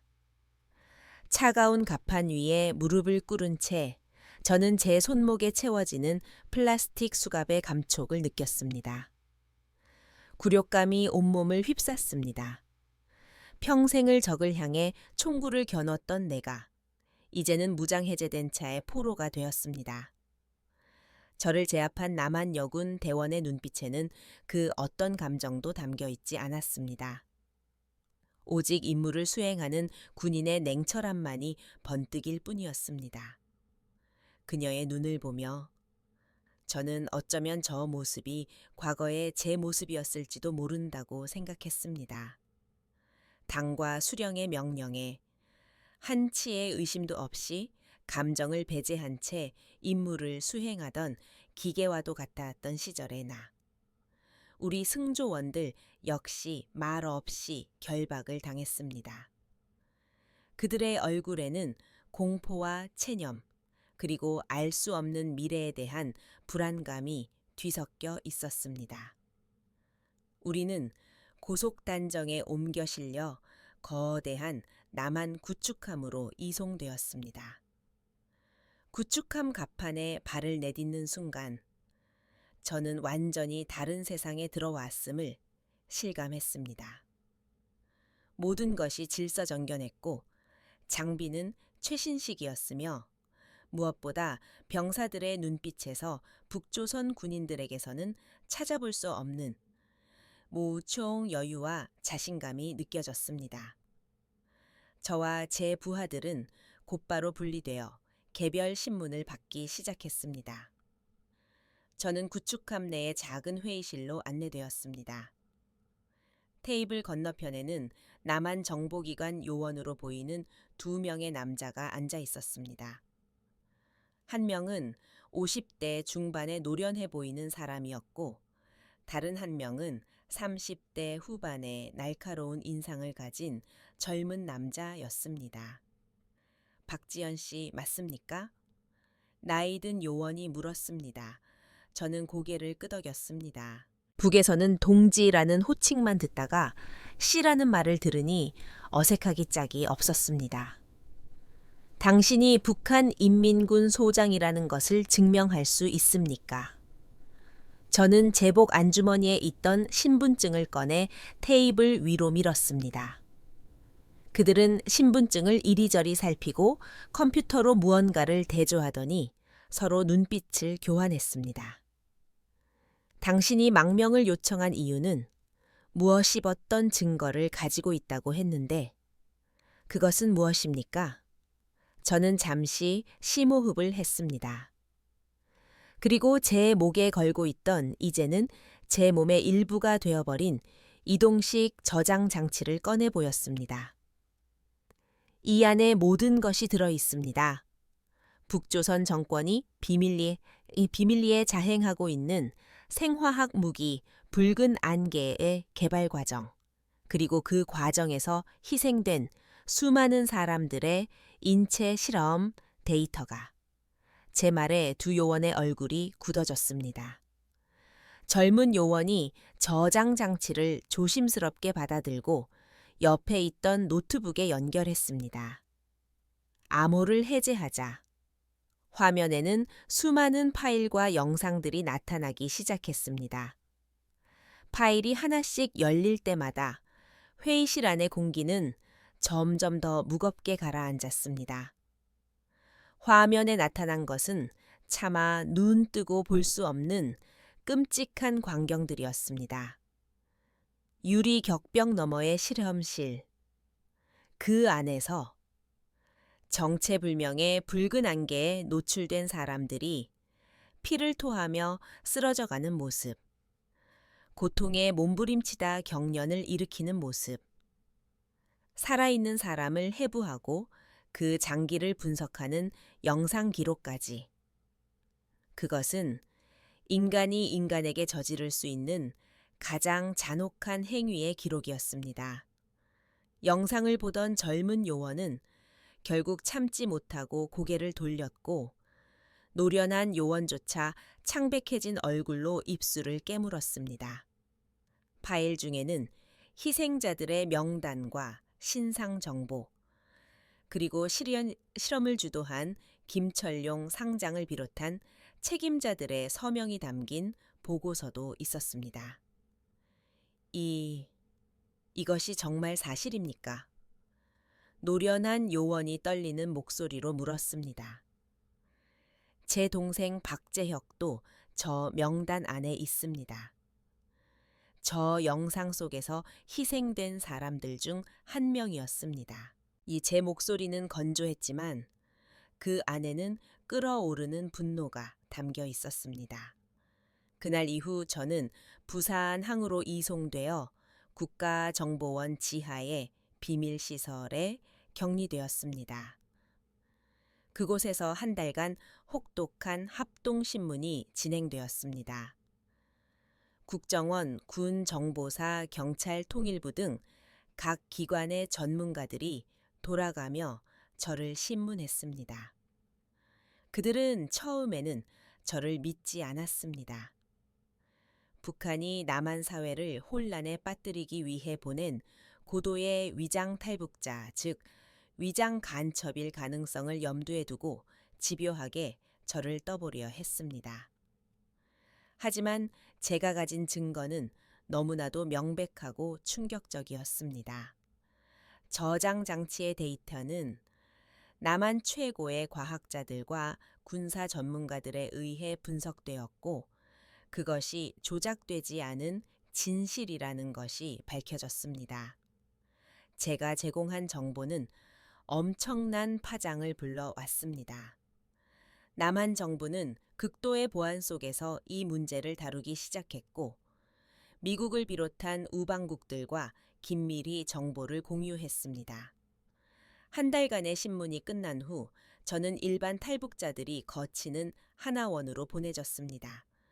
그곳에서 저는 처음으로 자유라는 것을 어렴풋이 느끼기 시작했습니다.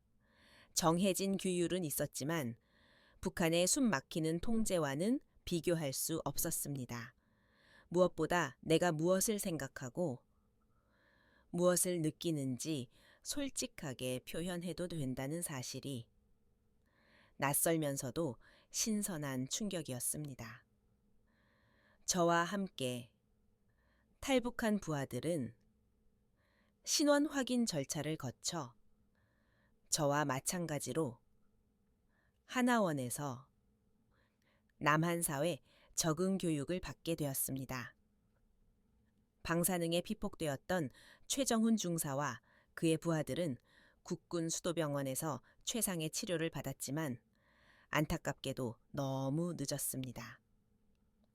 그들은 남한 땅을 밟은 지 한 달 만에 조용히 눈을 감았습니다. 그들의 유해는 국립현충원에 안장되었습니다. 비록 적국의 군인이었지만 북한 정권의 비인도적 범죄를 세상에 알리는데 결정적인 공헌을 한 이들의 마지막을 남한 정부는 최고의 예우로 지켜주었습니다. 저는 그들의 묘비 앞에서 한참 동안 눈물을 흘렸습니다. 그들의 희생이 이제 막 새로운 시작을 앞둔 저에게는 무거운 책임감으로 다가왔습니다. 하나원에서 보낸 3개월은 제게 완전히 새로운 세상을 열어주었습니다. 처음에는 모든 것이 낯설고 혼란스러웠습니다. 자본주의, 민주주의, 개인의 자유. 제가 평생을 부정하고 타도해야 할 대상으로 배웠던 개념들이 이곳에서는 공기처럼 당연한 것이었습니다. 마트 진열대를 가득 채운 상품들, 거리를 활보하는 사람들의 자유로운 옷차림 정부를 비판하는 텔레비전 토론 프로그램을 보며 저는 제가 살아온 세상이 얼마나 기만과 거짓으로 가득 찬 곳이었는지 뼈저리게 깨달았습니다. 처음에는 다른 탈북민들과 어울리는 것도 쉽지 않았습니다. 그들의 눈에 저는 여전히 북한 장군이었고 저 역시 그들을 온전히 믿기까지는 시간이 필요했습니다. 하지만 함께 교육을 받고 서로의 아픈 과거를 나누면서 우리는 서서히 마음의 벽을 허물어 갔습니다. 그들도 저와 마찬가지로 끔찍한 체제에서 벗어나 행복을 찾고 싶었던 평범한 사람들이었습니다. 하나원 수료를 앞둔 어느 날 국정원 요원이 다시 저를 찾아왔습니다. 박지연 씨 이제 곧 세상 밖으로 나가게 될 텐데 앞으로의 계획은 있습니까? 저는 담담하게 대답했습니다. 저는 제가 할 일이 있다고 생각합니다. 제 동생과 수많은 희생자들의 억울한 죽음을 이대로 묻히게 할 수는 없습니다. 요원은 고개를 끄덕였습니다. 우리도 그렇게 생각합니다. 대한민국 정부는 당신이 가져온 증거를 바탕으로 국제사회에 북한의 비인도적 범죄를 공식적으로 제기하기로 결정했습니다. 그리고 그 중심에 당신이 서 주어야 합니다. 며칠 후 저는 스위스 제네바의 유엔 인권이사회 회의장 연단에 섰습니다. 전 세계 수많은 기자들과 각국 대표단 앞에서 저는 지난 몇 달간 겪었던 모든 일들을 그리고 북한의 끔찍한 실상을 증언했습니다.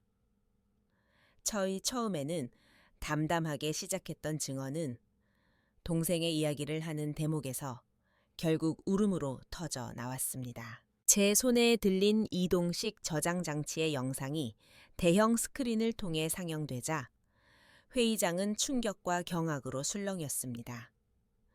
살아있는 인간을 대상으로 자행된 잔혹한 실험의 증거 앞에서 그 누구도 말을 잇지 못했습니다. 제 증언은 전 세계로 타전되었습니다. 뉴욕타임스, BBC, CNN 등 주요 언론들이 북한 장군의 충격 고백이라는 제목으로 대서특필했습니다. 북한 정권은 남조선 괴뢰와 미제의 비열한 모략극이라며 맹비난했지만 제가 제시한 명백한 증거 앞에서 그들의 주장은 설득력을 잃었습니다. 국제사회는 들끓었고 유엔 안전보장이사회는 긴급 회의를 소집하여 대북제재 역사상 가장 강력한 결의안을 채택했습니다. 특히 붉은 안개의 개발을 주도했던 김철용을 비롯한 책임자들은 국제형사재판소 ICC에 제소되었고 국제적인 범죄자로 낙인 찍혔습니다. 저의 폭로는 단순한 고발로 끝나지 않았습니다. 전 세계에 흩어져 있던 탈북자 단체들이 연대하기 시작했고, 북한 인권 문제에 무관심했던 많은 사람들이 목소리를 내기 시작했습니다. 제가 던진 작은 돌멩이 하나가 거대한 파문을 일으킨 것입니다. 물론 그 대가는 혹독했습니다. 북한은 저를 민족의 반역자로 규정하고 제 사진을 공개하며 전 세계에 암살 명령을 내렸습니다. 저는 남한 정부의 특별 경호 아래 철저히 신변을 보호받으며 살아가야 하는 신세가 되었습니다.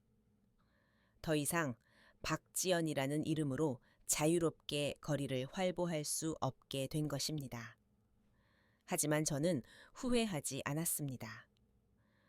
어두운 그림자 속에서 살아가야 한다 해도 진실을 세상에 알린 것에 대한 자부심이 더 컸습니다. 얼마 후 국정원을 통해 한 가지 소식이 전해졌습니다. 김철룡이 숙청되었다는 소식이었습니다. 국제적인 망신을 당한 북한 정권이 꼬리 자르기식으로 그에게 모든 책임을 떠넘기고 처형했다는 것이었습니다. 동생의 원수를 갚았다는 생각에 잠시나마 후련했지만 이내 씁쓸함이 밀려왔습니다. 김철룡 한 사람이 죽는다고 해서 그를 만들어낸 끔찍한 체제가 변하는 것은 아니었기 때문입니다. 진짜 싸움은 이제부터 시작이라는 것을 저는 깨달았습니다.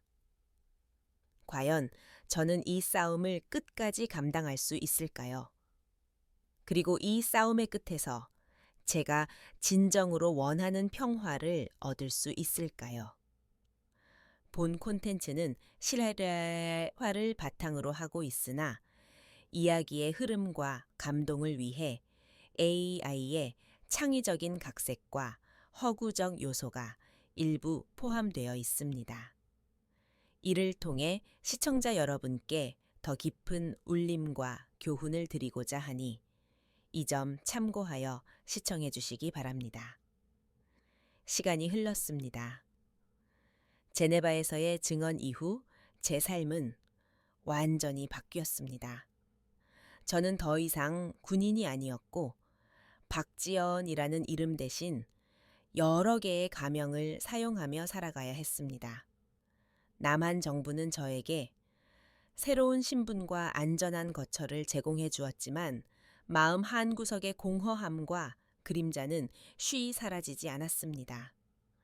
자유를 얻었지만 그 자유는 보이지 않는 감옥과도 같았습니다. 언제 어디서 닥칠지 모르는 암살의 위협 속에서 저는 항상 경계하며 살아야 했습니다.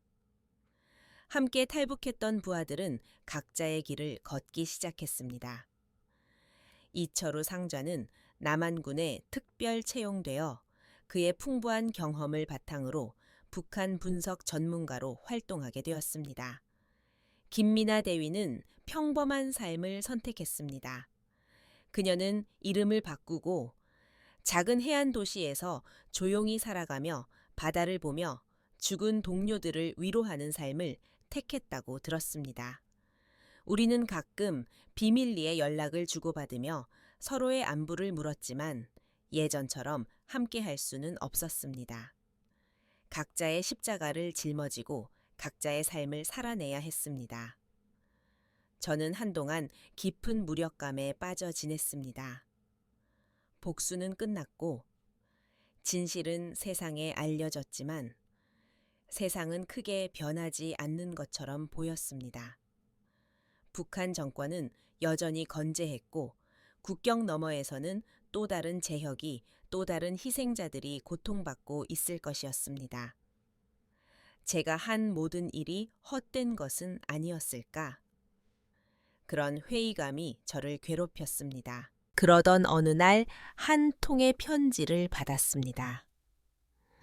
하나원에서 저를 상담해 주었던 상담사 선생님이 보낸 것이었습니다. 그 편지에는 작은 인권 단체를 소개하는 내용이 담겨 있었습니다. 탈북 청소년들의 정착을 돕고 북한의 실상을 알리는 활동을 하는 곳이라고 했습니다. 지연 씨의 경험과 용기는 어둠 속에서 길을 잃은 많은 사람들에게 등불이 되어줄 수 있습니다. 그 문장이 제 마음을 움직였습니다. 저는 용기를 내어 그 단체의 문을 두드렸습니다. 그리고 그곳에서 제가 앞으로 살아가야 할 이유를 발견했습니다. 저는 서윤이라는 새로운 이름으로 인권 활동가로서의 제2의 인생을 시작했습니다. 처음에는 제 정체를 숨긴 채 탈북 청소년들의 멘토가 되어 그들의 아픔을 들어주고 남한 사회에 정착하는 것을 도왔습니다. 아이들의 상처 입은 눈 속에서 저는 과거의 제 모습과 재혁이의 모습을 보았습니다. 아이들의 이야기를 들어주고 그들을 따뜻하게 안아주는 것만으로도 제 마음의 상처가 조금씩 치유되는 것을 느꼈습니다. 시간이 지나면서 저는 더 큰 용기를 내기로 결심했습니다. 더 이상 그림자 뒤에 숨지 않고 세상 밖으로 나와 제 목소리를 내기로 한 것입니다. 저는 가면을 벗고 박지연으로서 국제회의와 언론 인터뷰에 나서기 시작했습니다. 제가 직접 보고 겪은 북한의 참혹한 현실을 그리고 자유의 소중함을 전 세계에 알렸습니다. 어떤 이들은 저를 영웅이라 불렀고 어떤 이들은 여전히 저를 배신자라 비난했습니다. 하지만 저는 더 이상 다른 사람의 평가에 흔들리지 않았습니다. 저는 제 동생과의 마지막 약속을 지키고 있었고 그것으로 충분했습니다. 이제 저는 더 이상 공화국의 붉은 장미가 아닙니다. 그 장미는 이미 오래전에 시들어 버렸습니다. 하지만 저는 지금 차갑고 척박한 땅 위에 새로운 희망의 씨앗을 심고 있습니다.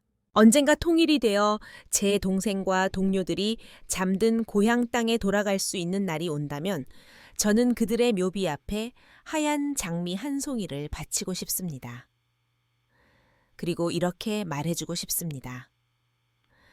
너희들의 희생이 헛되지 않았다고? 우리가 꿈꾸던 세상이 마침내 여기에 왔다고? 제 싸움은 아직 끝나지 않았습니다. 어쩌면 평생 끝나지 않을지도 모릅니다. 하지만 저는 더 이상 두렵지 않습니다. 제 곁에는 저를 믿고 지지해주는 새로운 동지들이 있고 제 마음속에는 먼저 떠나간 이들이 남겨준 용기가 살아 숨쉬고 있기 때문입니다. 제 이야기는 여기서 끝이 납니다. 하지만 이것은 끝이 아니라 또 다른 시작입니다. 진실과 자유를 향한 우리 모두의 끝나지 않은 여정입니다. 제가 걸어온 길은 피와 눈물로 얼룩져 있었습니다.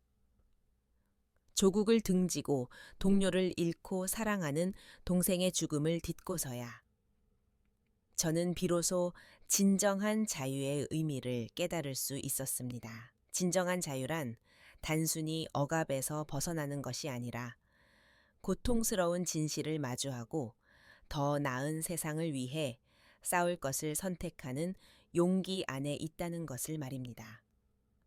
제 이야기가 여러분의 마음에 작은 울림을 남겼기를 바랍니다. 박지연이라는 한 인간의 처절했던 삶의 궤적을 따라가면서 우리는 어쩌면 잠시 잊고 지냈던 삶의 근원적인 가치들을 다시금 마주하게 됩니다. 그녀의 이야기는 단순히 한 탈북 군인의 비극을 넘어 오늘을 살아가는 우리 모두에게 깊은 울림과 성찰을 던져줍니다. 우리는 그녀의 고통 속에서 역설적이게도 더 나은 삶을 살아갈 지혜와 용기를 발견할 수 있습니다. 가장 먼저 그녀의 삶은 우리에게 진실을 마주할 용기가 얼마나 중요한지를 보여줍니다. 박지연은 자신이 평생을 바쳐 쌓아 올린 신념의 세계가 거짓과 기만으로 가득 찼다는 끔찍한 진실과 마주해야 했습니다. 대부분의 사람들은 그런 진실 앞에서 눈을 감아버리거나 외면하려 할 것입니다. 익숙한 거짓 속에서 안주하는 것이 고통스러운 진실을 받아들이는 것보다 훨씬 쉽기 때문입니다. 하지만 그녀는 도망치지 않았습니다. 사랑하는 동생의 죽음 앞에서 그녀는 자신의 모든 것을 잃을지라도 진실을 택하는 용기를 냈습니다. 우리 삶도 마찬가지입니다. 때로는 불편한 진실 인정하고 싶지 않은 나의 실수나 사회의 부조리와 마주해야 할 때가 있습니다. 그때마다 우리는 박지연을 기억해야 합니다. 진정한 변화와 성장은 고통스럽더라도 현실을 직시하고 그것을 정면으로 마주하는 용기에서부터 시작된다는 것을 말입니다. 또한 그녀의 선택은 우리에게 무엇을 위해 살 것인가 라는 근본적인 질문을 던집니다. 공화국의 붉은 장미로 살았던 그녀의 삶은 명예와 권력으로 가득했지만 그 안에는 진정한 자신은 없었습니다. 그녀는 오직 조국이라는 거대한 이념을 위한 부속품으로 살아왔을 뿐입니다. 하지만 동생의 죽음 이후 그녀는 비로소 자기 자신을 위한 그리고 인간의 존엄성이라는 더 큰 가치를 위한 싸움을 시작합니다. 우리 역시 때로는 사회가 정해놓은 성공의 기준, 타인의 시선에 갇혀 살아갈 때가 많습니다. 박지연의 삶은 우리에게 묻습니다. 당신이 진정으로 지키고 싶은 가치는 무엇입니까?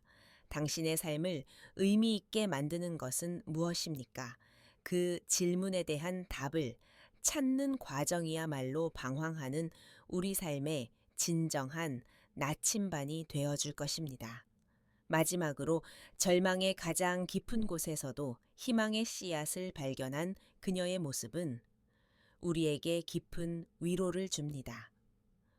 모든 것을 잃고 포로가 되었을 때 그녀의 삶은 끝난 것처럼 보였습니다. 하지만 그녀는 그곳에서 새로운 시작을 발견했습니다. 자신의 아픔을 다른 이들의 상처를 치유하는 데 사용하기 시작한 것입니다. 그녀는 복수심을 넘어 더 나은 세상을 만들고자 하는 숭고한 사랑으로 자신의 삶을 승화시켰습니다. 우리의 삶에도 예기치 못한 시련과 절망이 찾아올 수 있습니다. 하지만 기억하십시오. 가장 어두운 밤이 지나야 가장 밝은 새벽이 오듯 절망의 끝에서 우리는 새로운 희망을 발견할 수 있습니다. 그리고 나의 상처가 나와 비슷한 아픔을 겪는 다른 누군가에게는 가장 큰 위로와 등불이 되어줄 수 있다는 사실을 말입니다. 면책조항 본 콘텐츠에 등장하는 인물 배경 사건은 실제 역사적 사실을 바탕으로 재구성되었으나 교육적 메시지와 극적인 재미를 위해 일부 내용이 허구적으로 창작되었음을 밝힙니다. 이 이야기는 특정 정치적 이념을 선전하거나 비방하려는 목적이 없으며 오직 인간의 보편적인 가치와 존엄성에 대한 성찰을 나누고자 제작되었습니다. 콘텐츠 내용에 대한 해석과 판단은 시청자 개개인의 몫임을 알려드립니다.